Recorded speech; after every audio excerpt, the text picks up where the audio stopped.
I think we just probably roll them up in order. Okay.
Good now that it's showing.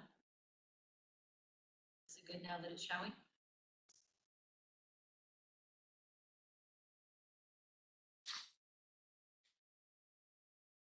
Okay, I think we're ready.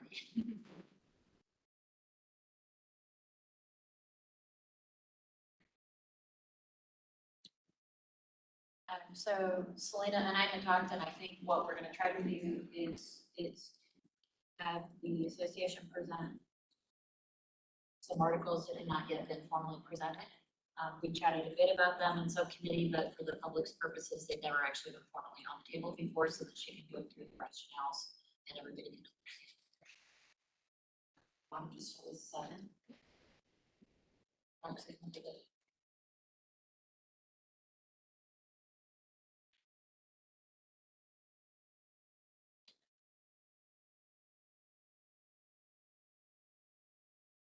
So Article 7, the original title was overtime, on-call, and back pay.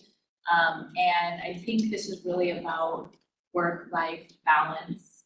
And part of that also has to do with the work that we're doing on duty. We know that in our short staffing and also in the explosion in population of Austin, that our calls have certainly increased. And I think it's important at this time to really think about our workload. We also recognize that it's really challenging to do anything less than a 24-hour shift, because so many of our folks live so far away from Austin that to come in more than, 24-hour shifts at a time, it just increases our commute time. So our medics do vastly prefer 24-hour shifts, but we also need to manage that workload on duty. And so all we're suggesting is that after 8 hours of time on task, so 8 hours outside of your station, 8 hours sitting at the console answering calls and that our members are entitled to a 45-minute period of rehabilitation. We also, in that vein, for the most part, we've worked really closely with the department, and we give a lot of credit to the department in moving all of our 24-hour ambulances to 24s, and we hope that that will be complete by the end of this year, or maybe the beginning of next year. But we still do have a lot of folks in communication that are asking for the same schedule. We've also, it was thrown out there that we are interested in 24/72 for our communication folks, and in our internal Facebook group, we did have a lot of field folks saying that they would be interested in cross-training over. And so I think that it could also help with staffing and communication as well from an internal pool as well, and give our field medics some relief from working on the ambulance. And so we have put that here as well, that by October 2025, we basically won't have any night shift is what we're trying to eliminate. Night shifts are vastly unpopular. We have a lot of people in communication that won't promote because they don't want to be put back on to night shift. So we think that if there are some 24-hour shifts available, that would really benefit communications. Obviously, we have a much higher call volume during the day than overnight, so we totally understand that demand shifts are appropriate and swing shifts and communications are appropriate too. So to have some options that we can have more folks on during the day when our call volume is much higher, and then fewer folks on at night. Scroll down, less questions.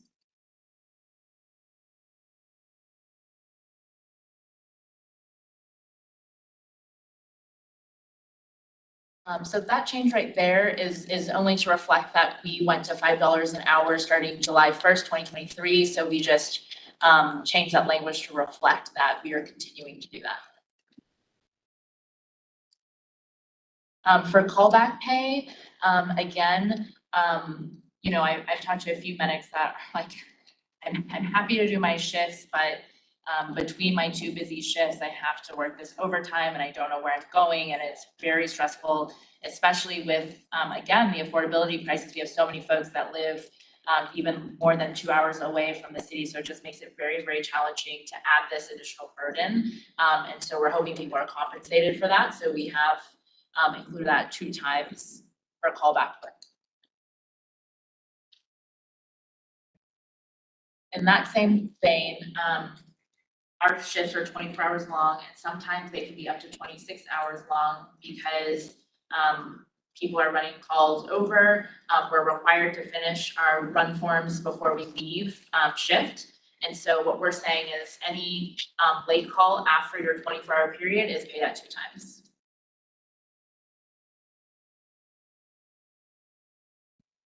And that's the only change we have. I don't know if y'all have any questions.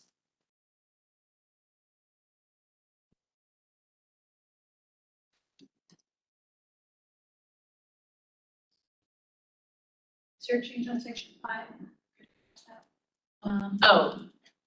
So this is the on-call and extra duty task force. We basically want to extend the life of this task force, and we just removed the written plan because that is specifically for this year, and so it would not be moving forward that they have to continue to report to the assistant city manager. So the only change we made is to allow this committee to live on, this task force.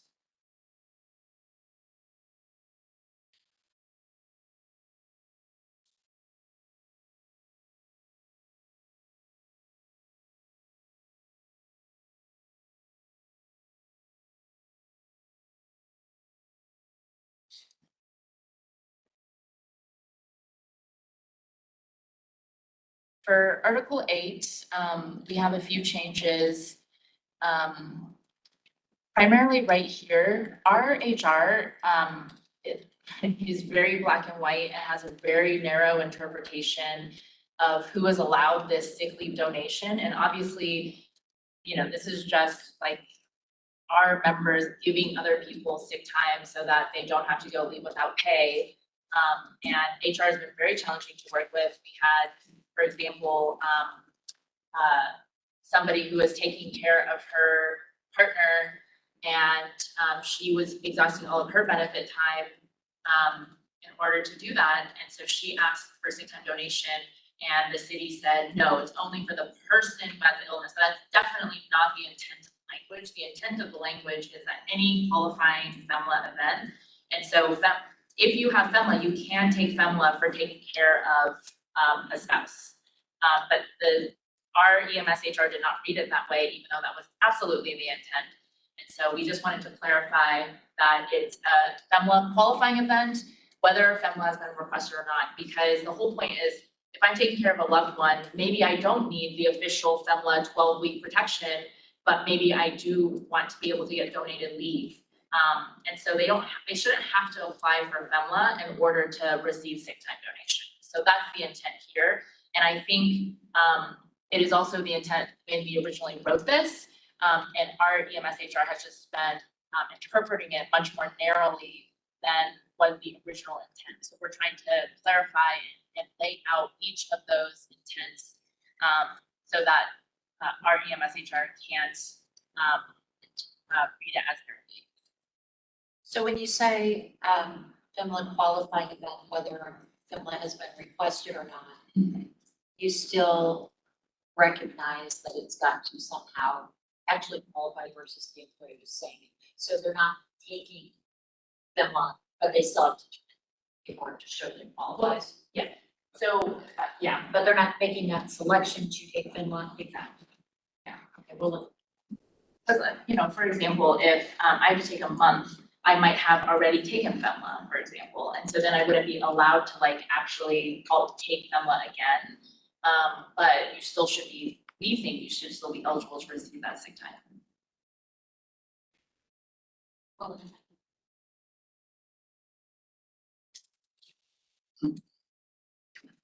And then we continue to ask for separation pay for sick leave, 5 years. We believe that 5 years shows a strong commitment to this department. And we know that people, if we don't give this, people just call out sick for the last couple of months to use their benefit time. Any years less than 12 years, and that creates a lot of unpredictability in the schedule. It makes it so that more people are having to come in on overtime and the department can't plan as well. And we also want to increase the maximum accrued sick leave because we want to encourage people to work if they're healthy, but if they have no incentive to do that, then they are certainly going to use sick time, even if they wouldn't have otherwise.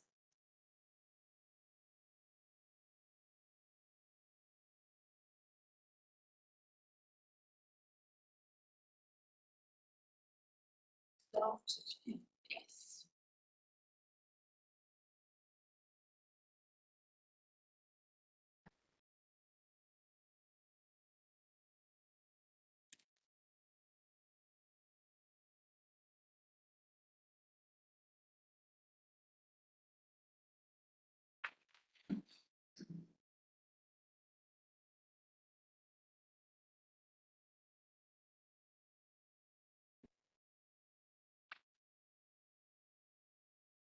For Article 9, we just put in all of the vacations that the city defines by policy as city vacations.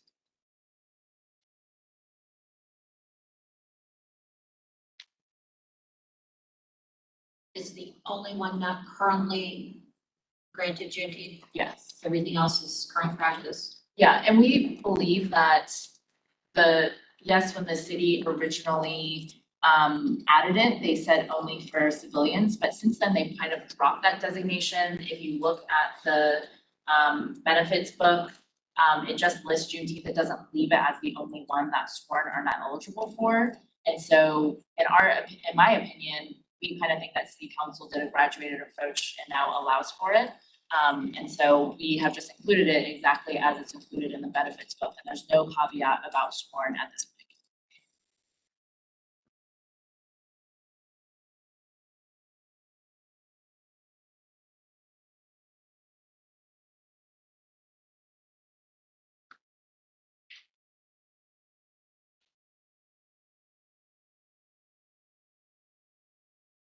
We also want to continue to explore the leave buyback program. We have a lot of medics that would choose to work and get that money paid out on straight time. And then we wouldn't have to backfill them. And we would be able to, keep more people on staff if they weren't sick. So, we do want to, or choose not to go on vacation for whatever reason. And so we do want to, take the next step in forming a lead by them.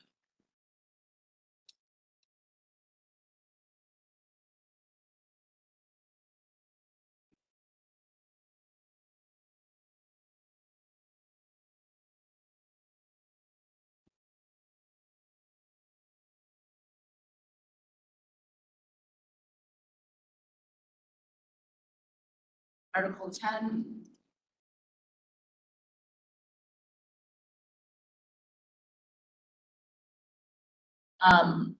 In a lot of ways, and I do think we presented this at the table, but I just want to get all of the articles that we haven't seen in, probably 3 or 4 months back into public view. But my job has become much larger in the last 4 years. And so much so that I frequently have conversations with our chief medical officer. I was talking to Dr. Escott, and I brought up a complaint, and he was like, well, this is the first time I'm hearing about it. You didn't follow up with me. And I was like, literally I cannot do everything that I feel like is appropriate for the executives of the union to do. And it honestly makes me feel in a lot of ways like a failure for all the balls that I had to drop. I got a call from one member yesterday that was like, you promised to follow up with me in March, and I've been waiting ever since then. And there are so many things that I wish that I could delegate, but just because I'm the only person that has unstructured weekday time, except for outside of meetings, it makes it very difficult to delegate in a lot of ways. And so we continue to ask that our vice president has that time off. My team has seen me very stressed out, and I think we all recognize the benefit of having somebody to assist with the more having of that flexibility in the schedule would be very helpful, because I also recognize that, yes, everybody on the team gets ABL for take off for the board meeting. But I also recognize the amount of work that John, our vice president in particular, puts in on top of that. And I don't feel comfortable asking him to do more beyond that. And so this is our way of making sure that we are delegating and also paying people for the work.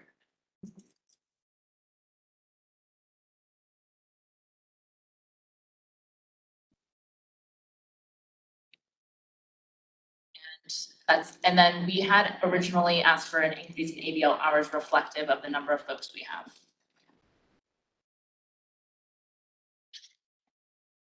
You're presuming. Say that one more time.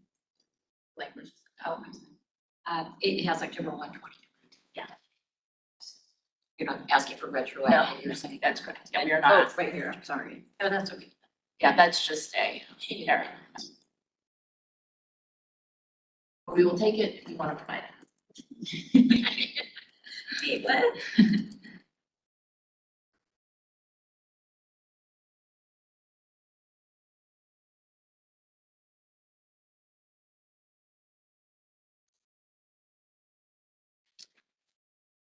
All right, Article 12.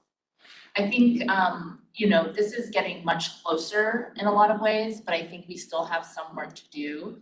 You'll see so much language that we have agreed to.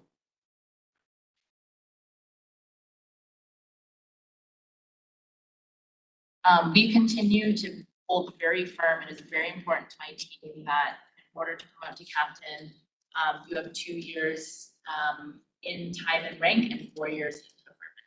And we think this is even more important because of the outside hires that we do, that we want to really offer those who have been in the department longer a chance to promote to captain, because our department is so operationally heavy that having more time in the department is really important, and also to understand how folks move from medic to clinical specialist and the effort that takes.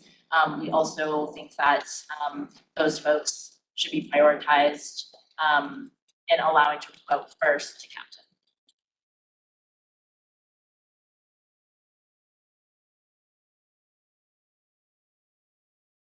And again,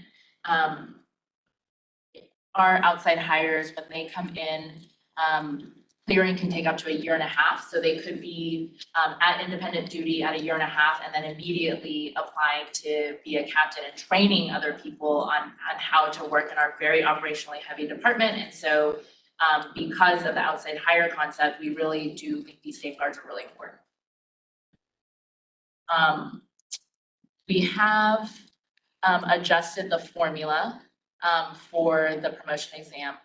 And the long and short of it is that basically we add, we compromise with the role report, and we're taking the written exam, multiplying that by 0.5, the assessment center, multiplying that by 0.5, adding in tenure points up to 10 points, which is our current practice, and 2 points for the captain rank for education, and then having a cutoff score of 70 for the overall score. And so that doesn't eliminate anybody who has taken the written, taking the assessment center, and it allows folks to make up for deficits in the written at the assessment center level, but still provides a cutoff at 70. Also included that. Can I just, while we're on this one, Go down to the. yeah, would you formula? Yeah, it's the bottom of 6 and the top of 7.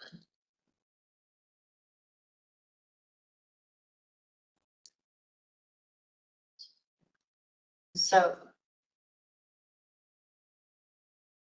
I just want to, for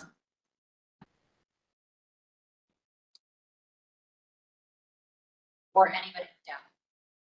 So it starts there. Okay, so for anybody watching who isn't familiar with all of our subcommittee discussions on the role report and how that differentiates, I just want to kind of state what Selena is saying here is when we move the 50-50 instead of the 60-40 and go down on the weighting of the test between written and assessment.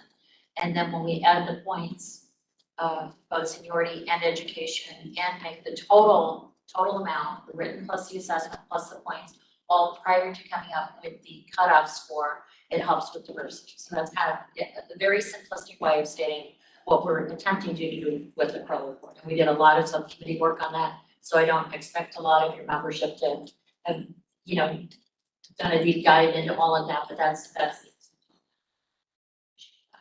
And I do think we need to include the cutoff being 70 as well, because we removed the cutoff being 70 on the written of the initial. Actually, we might have that.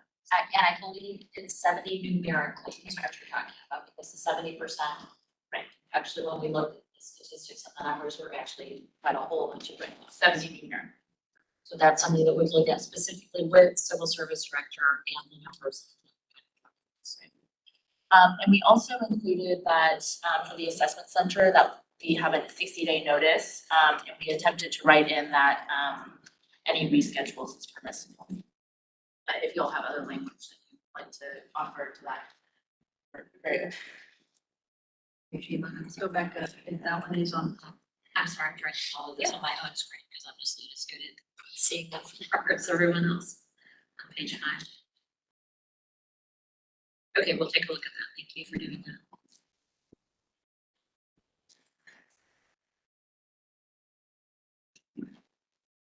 And just obviously, the cutoff score has been 70. So I think it actually is in here.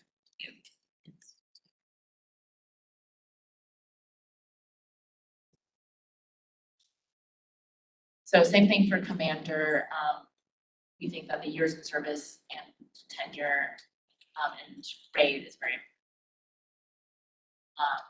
Yeah, we could go into the same thing about how we feel like laterals could be basically acting as a commander under y'all's formula within 2 years, because if they can promote to captain within 2 years, you can immediately start working higher classes of commander.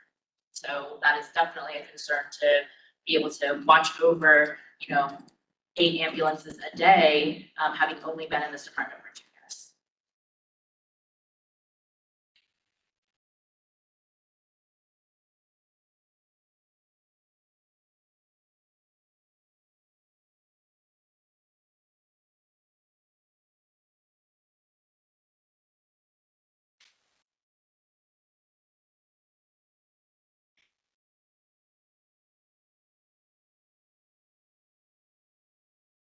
And then we have the same thing for commander. The assessment center and written has been 0.5. I think that's actually incorrect. It did used to be 0.5. I think it's copy and pasted from the captain level. But anyway, so we kept it at 0.5. And the only difference between commander and captain is that the education points go up to 4. So then 112 to 114 on the totals. Yes. With the same 70 as a cutoff overall. Understood. And again, this is something we've been dealing with subcommittee, so a little easier for us to understand we've been dealing with it on the daily, but that is, we appreciate that. Yeah. That movement, and that is consistent with what we're looking at. We'll take a look at it more closely, but Just make sure that, yeah, that on this.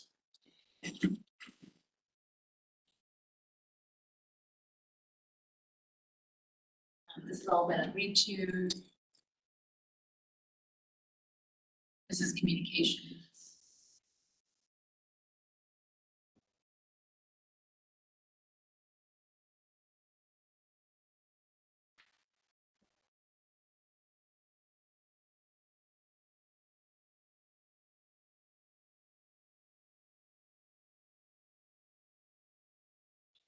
yeah, yes, you got it. And on this one, I know that one of our folks is pointing out that there's some things we missed in striking as far as like just making everything consistent throughout the system. So we'll probably have to see one updated. It should not be changing the system, just adding consistency. Just want to point that out. Yeah, this is the hardest, literally the hardest one to do. Yeah. But we're doing our best. So you remember that.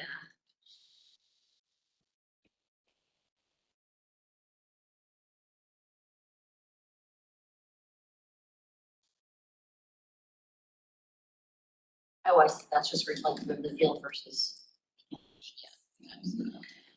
At this time, we still hold firm that the appointed division chiefs is 6.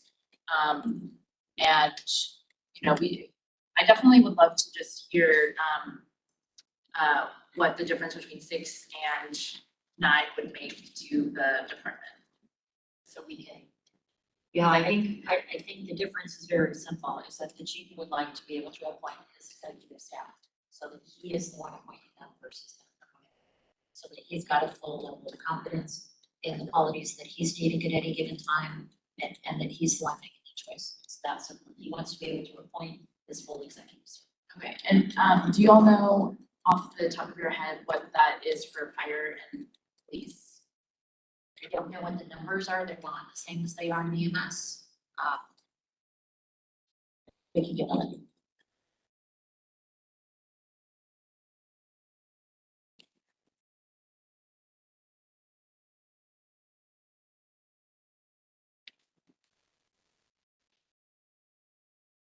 So here's a change that we wanted to talk about. We still believe that with the move to having a division chief on duty 24/7, continue to recognize that the incongruity that we say that they're on a 40-hour work week, and yet we are requiring at least 4 of the division chiefs to work a 24/72. We're further saying that they don't have backup because, for example, when we add an ambulance, we add 12 positions, but it technically only takes 8. And we add that buffer of 4 positions to cover vacation, sick, and all these other things. We don't really have that backfill for these shift chiefs. We're asking them to work a 24/72, which if you do the math is a 42-hour work week, but we're saying they're on a 40-hour work week. So it doesn't make sense. On top of that, we have them doing, going in for extra meetings, like division chief meetings. And they all have their own projects that they do outside of their shift work. When they're on shift, you know, you talk to them, they are out helping commanders, they are running calls. I've been on a call when a division chief intubated a patient, my patient, and they do really, really help with managing calls, and also going to special events and running special events and all sorts of overtime opportunities that our commanders do get overtime for, and that all of the field folks get overtime for. In a lot of ways, while they do oversee all of the commanders, just like the commanders do run calls in the field, commanders are dispatched into the field. EMS 100 does run calls in the field. And so we really think they should be eligible for overtime. We recognize that at minimum, what we're asking is that if they're deployed or if they go to special events, these things are reimbursed by either special event vendors or by the state of Texas or by FEMA. And so if they do go on those deployments or work those special events, they should be eligible for overtime at time and a half. It's cost neutral to the city. And we did write it very specifically. Yeah, let me ask you a question on the state of Texas and FEMA. At the time they go out on these, it's not gonna be known. So are you saying only if it's a pre-declared disaster? That's, I mean, and when the reimbursement happens, could be a different year, it could be do you have a solution to that concept? We think that generally it is known whether or not they're gonna be reimbursed. Historically, we've had a pretty good track record of guessing. I don't think that in my memory that there has been a time at which they were deployed and not reimbursed on these certain events. And obviously I'm not in operations, so if that's not the case, I would love to know. And we think that it's kind of a continuous cycle. I mean, we do have disasters where folks are deployed every single year. And so the money is constantly coming in and going out. So we kind of think it does even out. Okay, and when you say employee, a lot of these are kind of volunteers. So are you talking about actually by the chief? Yes.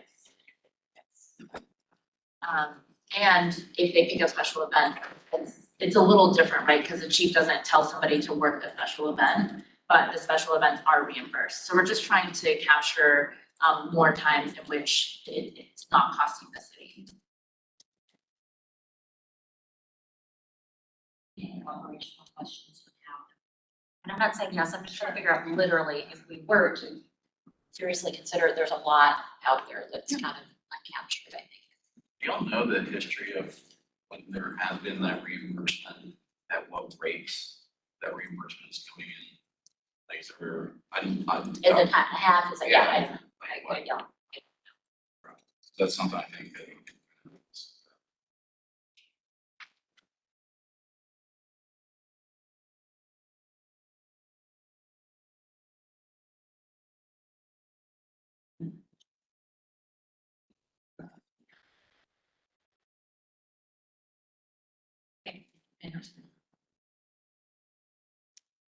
We've agreed to remove this language because of the rate opener, the paramedic practitioner chief language. We have accepted all of the city's language on crossover transfers.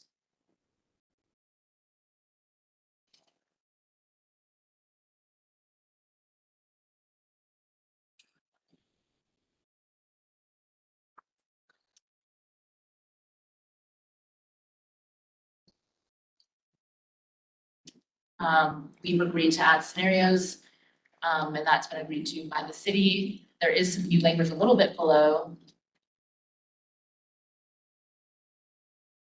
I'm not sure if that should be in green, although I would love that to be in green. But, oh no, that is in green. Yeah, sorry, there's more language that's new down below. Okay, right here.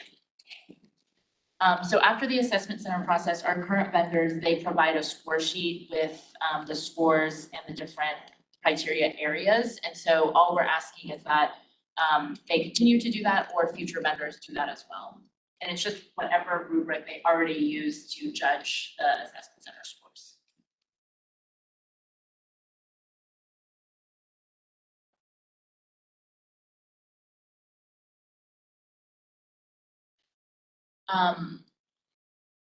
Go ahead. I think, in our team, we have had more discussions about,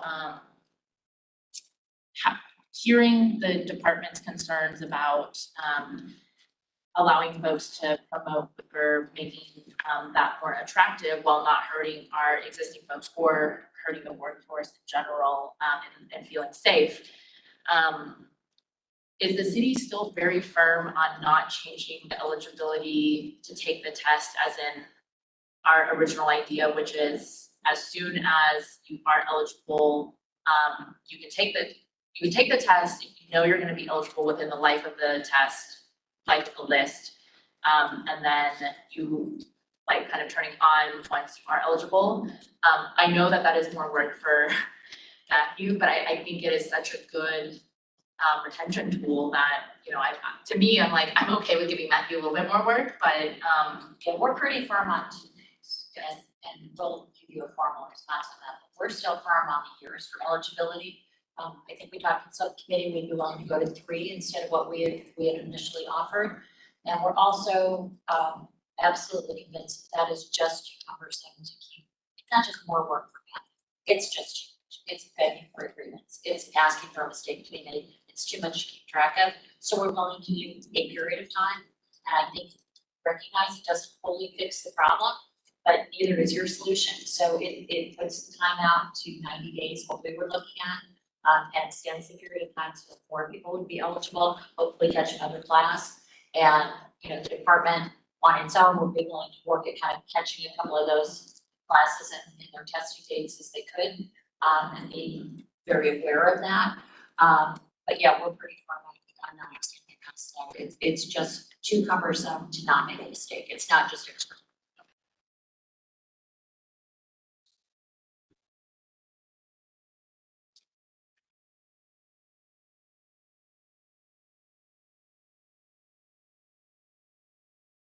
I think this should be.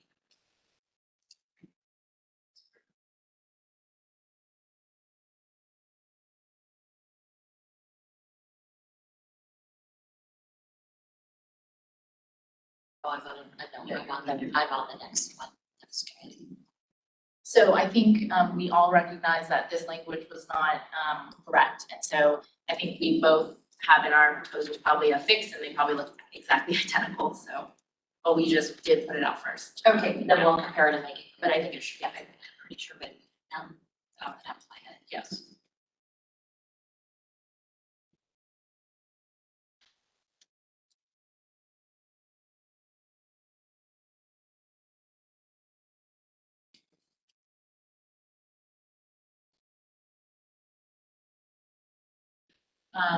So we do have some language, we're also continuing to try to understand and, compromise on the intent about bringing folks back. And like we said, in another area, I think it goes into hiring.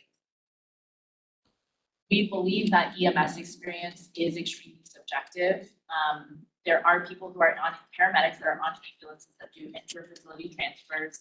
There are paramedics that work in the hospital, using their license.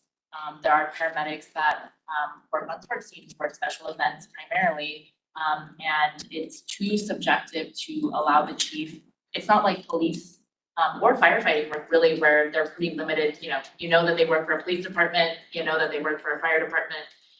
EMS does cover so many different other types of work that the subjective nature, of allowing currently him to just kind of place people where he thinks is appropriate, seems too subjective to us. So we were trying to think of other ways, that we could give people benefit of, their experience. And one of those ways is appointments. And we have had more appointments recently.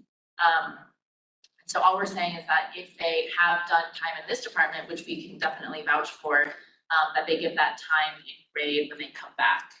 And we also, another issue with allowing the chief to put people into different experience, giving years for experience is that it adversely affects our current members who maybe do have a lot of experience and didn't get that benefit. So we're trying to fix that issue here as well by making that previous reappointment time retroactive.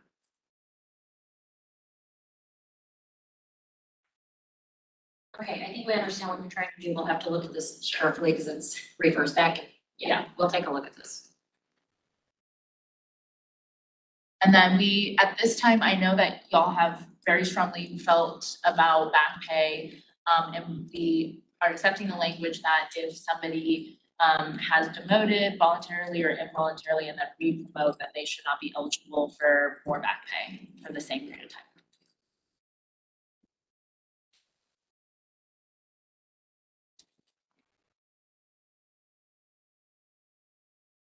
We have kept your language about the certification program being voluntary.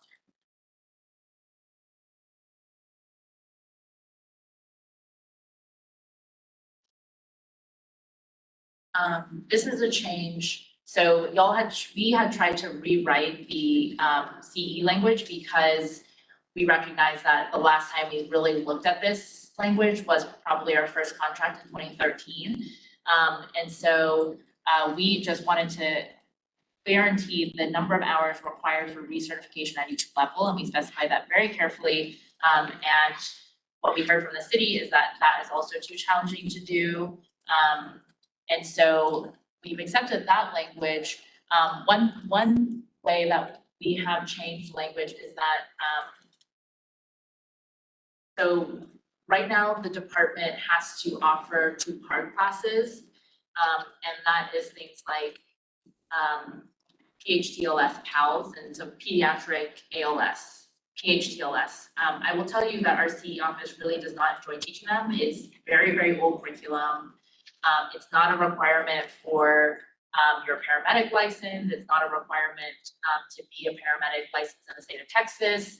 And that primarily are folks who have secondary jobs who require these card classes enjoy it. And so we are trying to provide some flexibility to the CE office.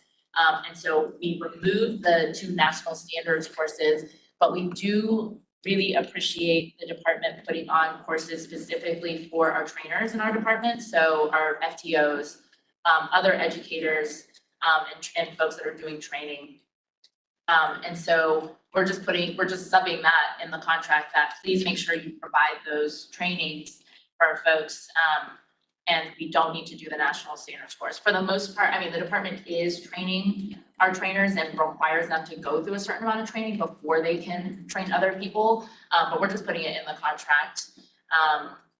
And we're definitely open to other language. But we definitely think that the art courses are pretty not relevant at this point.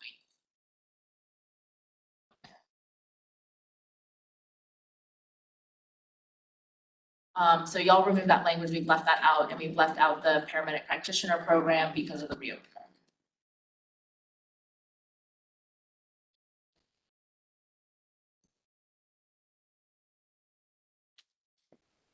That is Article 12.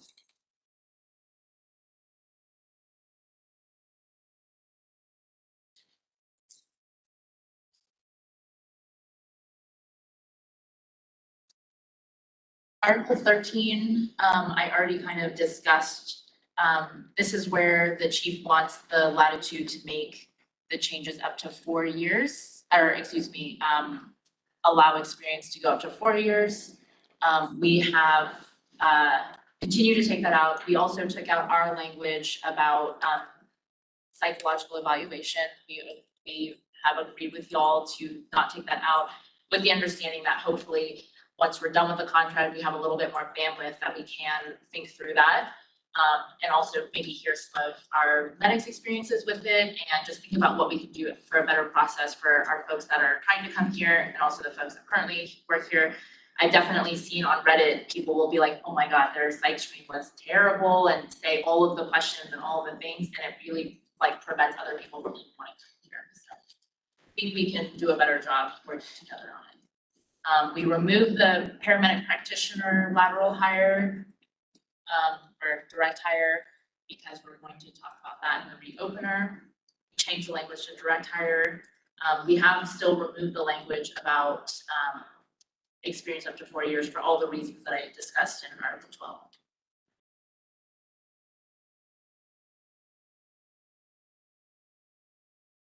And that is the only change we made.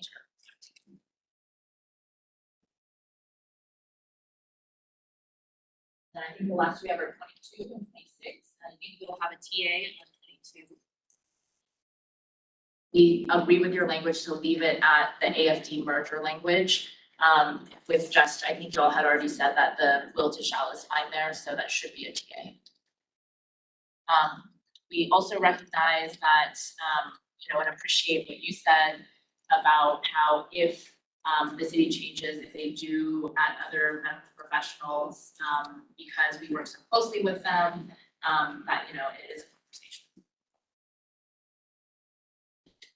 Article 26 has been such a labor of working together, which I really appreciate. You see all of this green, blue, and red language. The only thing that we added is that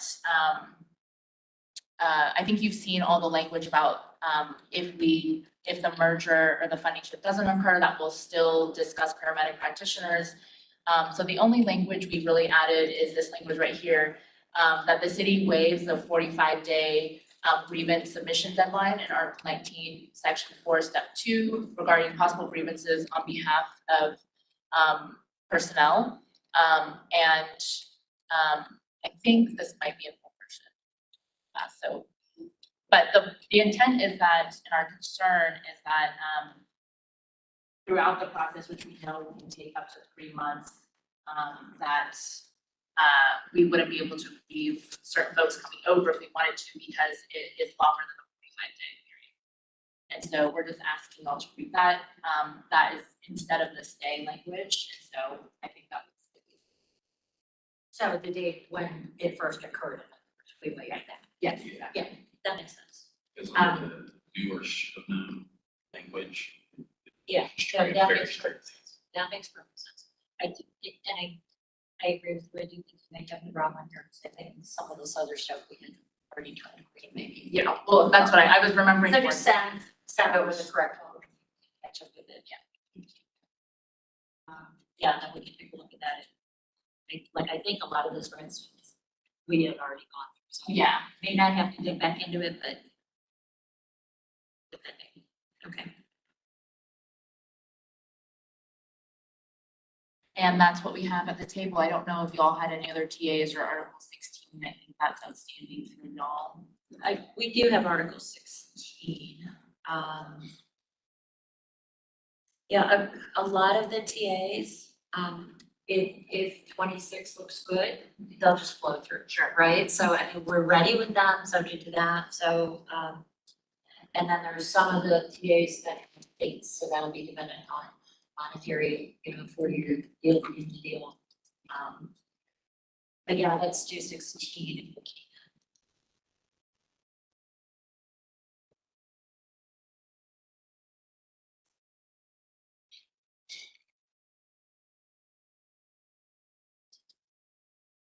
So Article 16 is disciplinary actions and appeals.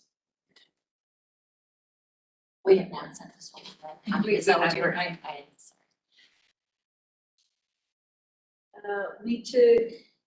We heard what you were saying, and we took this language and we morphed it into new language to say such a suspension is within the purview of the chain of command committee to recommend, which it already is. Our position already was. However, the chain of command committee's recommendations shall not be used as evidence in a grievance or arbitration proceeding to diminish or infringe upon the chief's sole authority to determine discipline. And I would say, when Roxy says it already is, we believe it already is within the contract.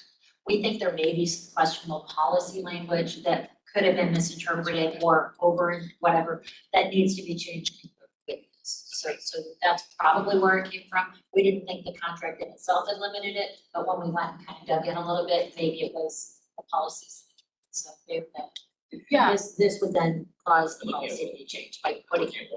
We also see. As an department head, since. Yeah. Yeah, so I think this gets where you're. Yeah, no, I think this absolutely captures, and I think it's again, the HR interpretation, we received control from HR saying they're not allowed to, so.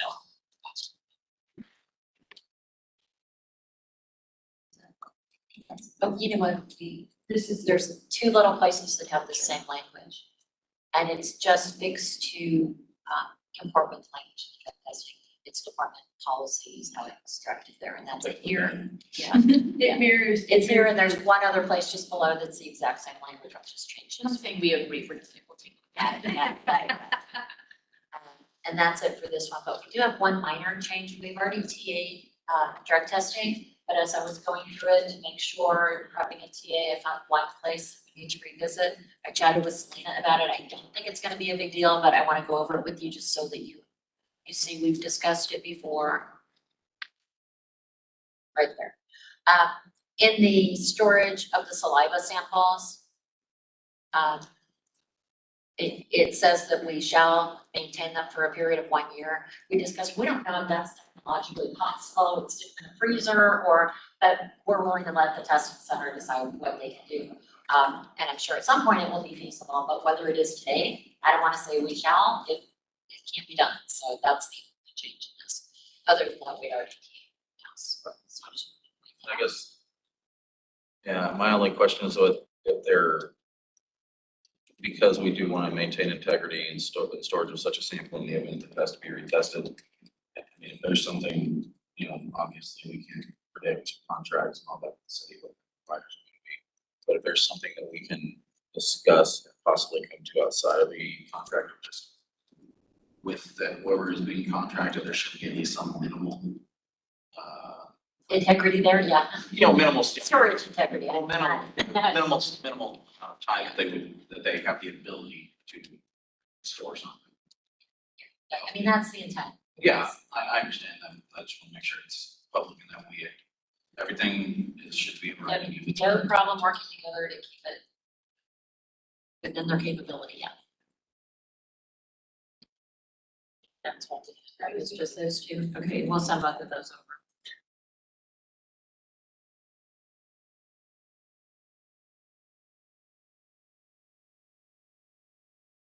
So, let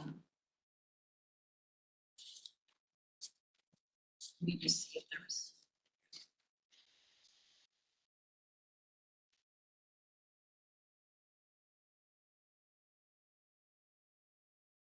So I know the intent moving forward today is for y'all to have a chance to sit down with Katie and go through some costing concept models. And we're gonna come back with the language that you just gave us. I don't think we'll. I don't know if you wanna put any of your concepts on the money into, you know, whether or not you're gonna include it in your costing model or what, you know, before we actually respond. I think there's a couple of things that as you move forward, we don't wanna mislead you on, so we waste a lot of time and something we're not gonna consider. And if you still hold firmly, it doesn't prevent you from doing it, but it at least gives you a clue. If you are looking at, Article 9 on the section on the rated buyback, I don't think we would consider anything that didn't have a firm cap. I'm not saying we would agree if it had one, but there's gotta be do you understand what I'm saying, a firm monetary cap? And time, not a lot. Oh, the number of hours. Yeah, so the monetary cap would be the whole department. And unlimited is on an individual basis, I don't think we would consider, so caps on both of those. Let's see if there were any other big red flags in your presentation. I've told you about where we stand on Article 12, I think. We'll respond to you, but just, those aren't monetary per se, but the disagreement portions. I would say on Article 12, on the reappointments, because that's a costing methodology, I don't know that we should at this time wait, see where you come out on that, should we go past language, because we can't offer language if we're not going to accept it monetarily. So I'm thinking that I think there weren't a whole lot of things that were money and language. So I'm thinking on the monetary ones that you presented, we probably will just hold and then see what you come back on. it wasn't clear to me, and this is one of the things that we want to talk to Katie about, but if she was saying that, to catch the folks that have already been here up to the monetary impact or the new folks, because otherwise, or the new reappointments, because otherwise we think it's in line with the policy that y'all have already moved forward. Yeah, and I'll let her, I don't know exactly what she costed. She had a lot of questions and what wound up on the model, I don't know. If you want to just highlight that in yellow, then we'll know that's kind of frozen. Yeah, depending on, and she should be. If you want to show it on the page. Okay, yeah, so you're not opposed to us Isolate those. responding on language that we're not accepting the proposal on anyway, but if we were to, Yes. Yeah, you can, I mean, I don't know if that's an exercise in futility or not, you know, or if we should just hold. It sounds like y'all's exercise. I'm willing to do that. well, I think it would be helpful for us to move on the other parts too. So that's why unless you think that there's not much disagreement or much more conversation, then if we're basically at a TA except for, I think it's for the appointment of division chiefs and the eligibility years. Then that, and I think the reappointments are the only things, I think that's the only monetary issue that I'll talk about it. We can give you more of an overall response than a word for word Sure. response, if that's more helpful. Yeah. So that you're not, can you go over for us, because I think one of the things you might be red flag that I'd be curious about is, we really do strongly believe that the division chiefs and fire are able to be both exempt and also make overtime. And so we're curious why the city, often we feel like, well, if another department is doing it, usually the city's okay that we're doing it. And so why is it that EMS cannot do it, but fire can do it? And what is the reason why the department still does not want to allow them to receive that overtime if they are in fact working, an extra 24 hours? yeah, let me do a caucus before I respond to that. Okay, I want to make sure I get that, because there were multiple parts to that question going through different. So let me get a better answer instead of trying to figure out that. But we should be able to move 16, 26 forward in the afternoon for sure. And then we'll hear more about whittling down some of the issues in 12 and 13. And then we will look at the financial expect necessary response on 7 and 10. That makes sense. Yeah, I'd like to shoot over some stuff on that FLSA exemption, non-exempt exemption, because first responders are, so first responders are treated differently under FLSA. And there's some DOL fact sheets that may help us. And us crafting this prior to. So it's just information from FLSA on non-exempt. Oh, okay, It's I just, was hearing FEMLA, not FLSA, so. I was It's just like, why- information. Why would we need that? yeah, it's just information. I think that can help. Yeah, and I- Discuss it further. You can certainly send over what you want, I don't think that's our issue. But I'll confirm. But yes, send us what you have. I'm pretty sure we have those for a lot of people. And I know that the city takes very seriously select pay for correct hires, lowering eligibility for them. Just give us those reasons again, just so our team can hear them, following last minute consideration. Yeah, absolutely, with, our obviously, number one priorities, I think, for both sides is recruitment and retention.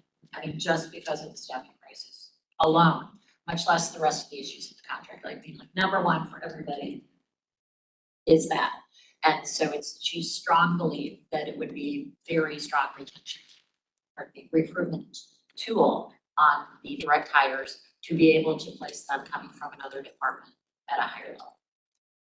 We understand that that's not going to be the most popular thing for your current employees, but that is seen as a recruitment tool. Those are staffing. So that specifically.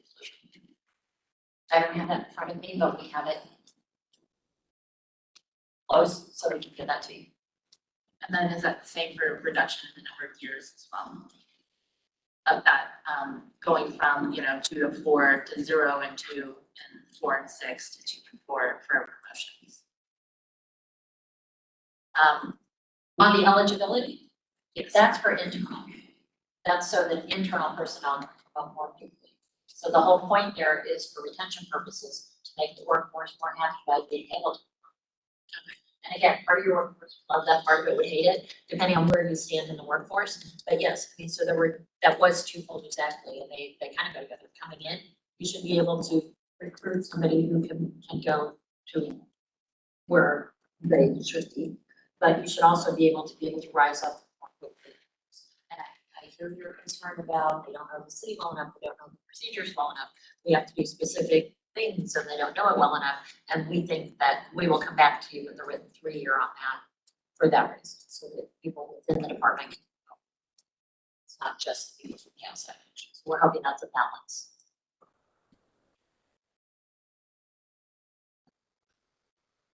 Any other key points that you're thinking that we may not have expressed across the table?